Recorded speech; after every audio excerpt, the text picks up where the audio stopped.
In our culture, we often educate our children to follow expected sex rules and explicitly and implicitly emphasize biological women and men to follow psychological gender differences.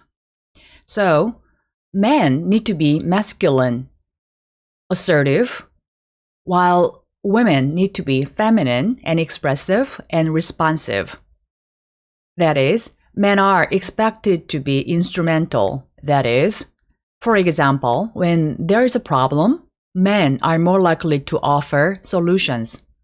On the other hand, women are expected to be responsive when there is a problem. Women are more likely to listen and sympathize with the person in trouble. But there are individual differences. Not all women are feminine and not all men are masculine. There are 4 categories in which an individual may fall: sex-typed, cross-typed, androgynous, and undifferentiated. Core gender identity is tied up in the sex typing that an individual undergoes. This typing can be heavily influenced by your parents, media, school, and other forms of cultural transmission.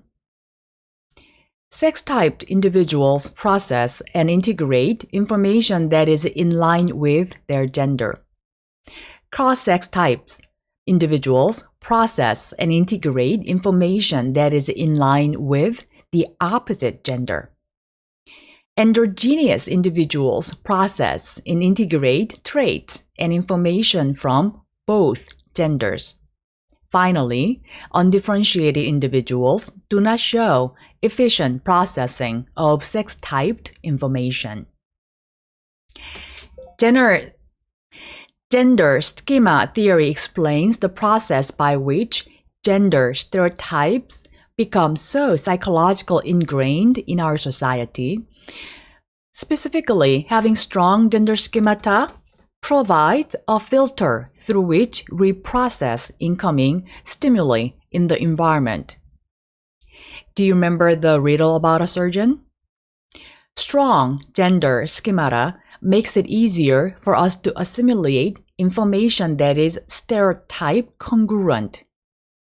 One of the reasons why we had initial difficulties with solving the riddle was that the riddle did not give us the stereotype congruent information.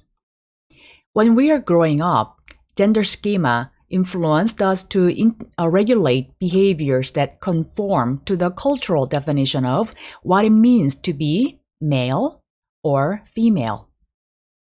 Along with gender schema, there is a heterosexuality subschema.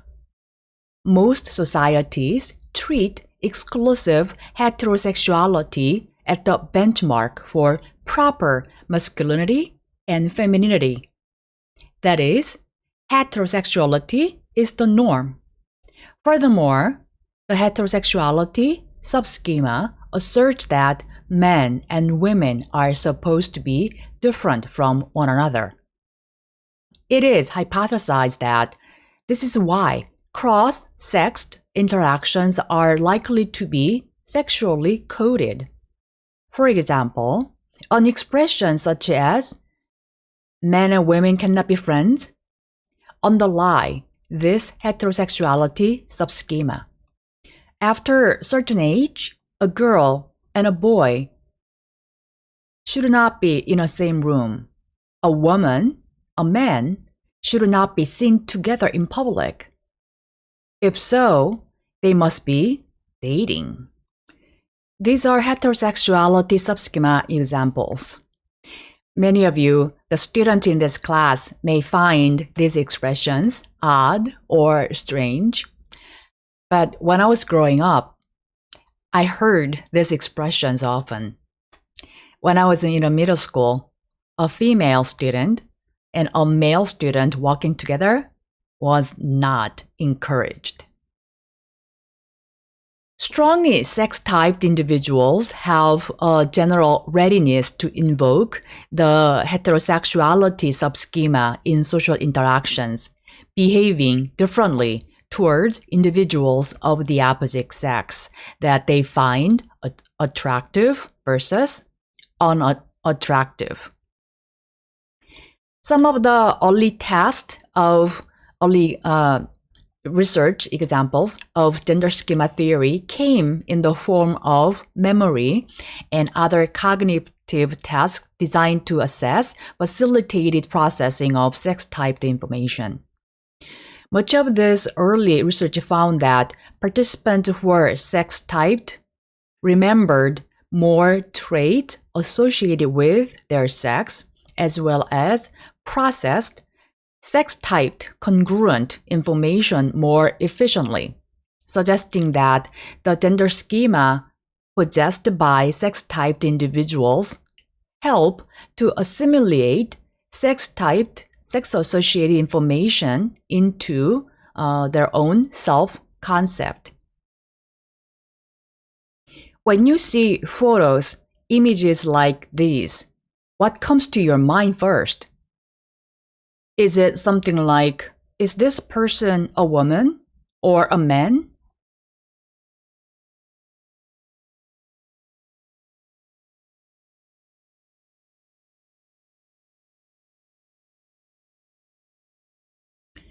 When we encounter cross-sex typed or androgynous individuals, some people are uncertain or uncomfortable, while others do not care.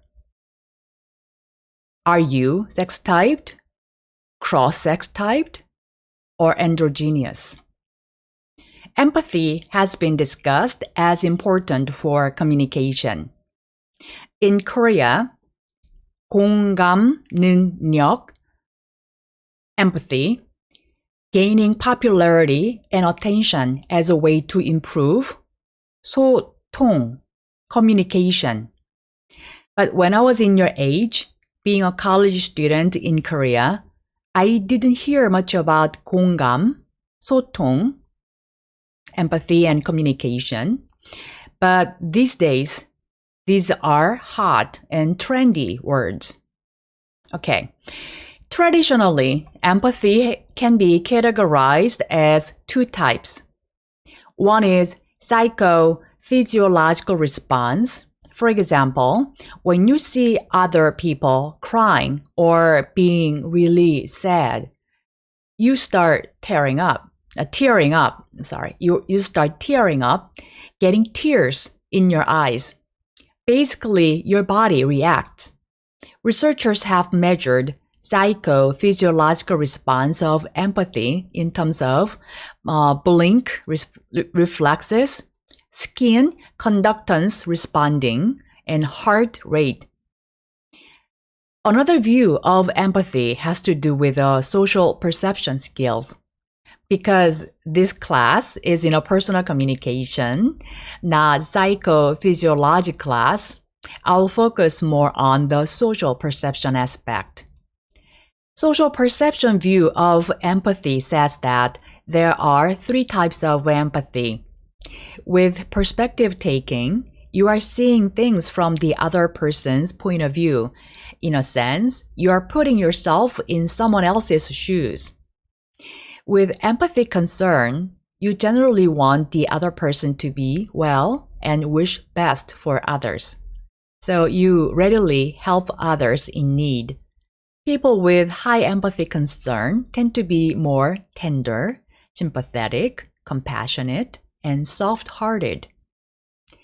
With emotional contagion, you are more likely to express and feel similar, if not same, emotions that others are experiencing. For example, when you see others crying, you feel sad. When someone tells you with a big smile that she passed an important test, you smile as well. Sometimes, you don't even realize that you are putting on that smile almost automatically. One thing to note here is that scholars and researchers have debated on the exact types of empathy and the exact nature of empathy. For example, some scholars have argued that perspective taking is different from empathy. Empathy concern should be differentiated from empathy, and so on.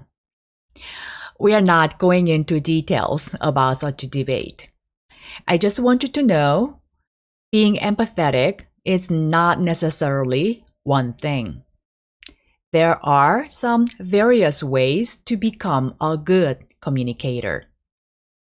Steve Miller Dillard et al.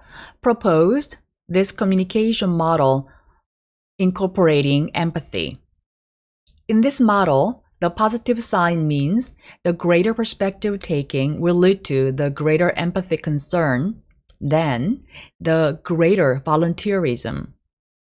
According to this model, being able to take the other's perspective and understand his or her difficulties from his or her point of view can lead positively to empathy concern, which is caring about others' well-being.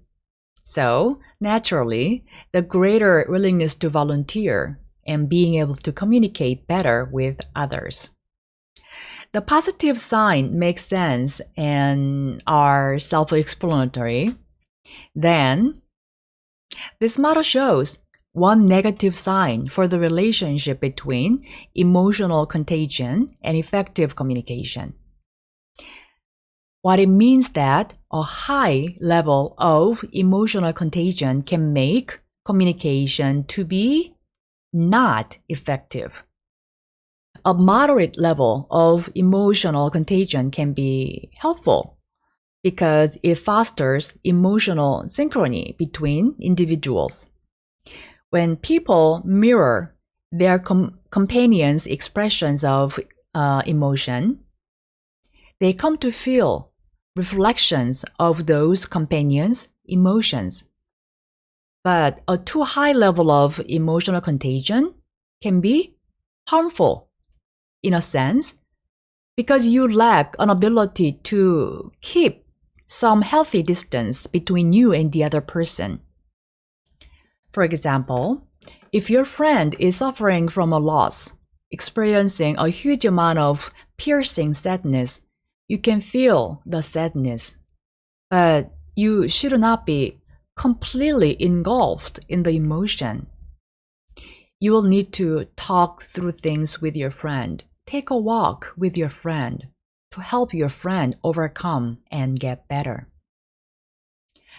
If you are volunteering to help homeless people and abused people and so on, it doesn't mean that you should be completely identifying with being homeless and being abused. Research has shown that people with too high level of emotional contagion are more likely to experience burnout much faster.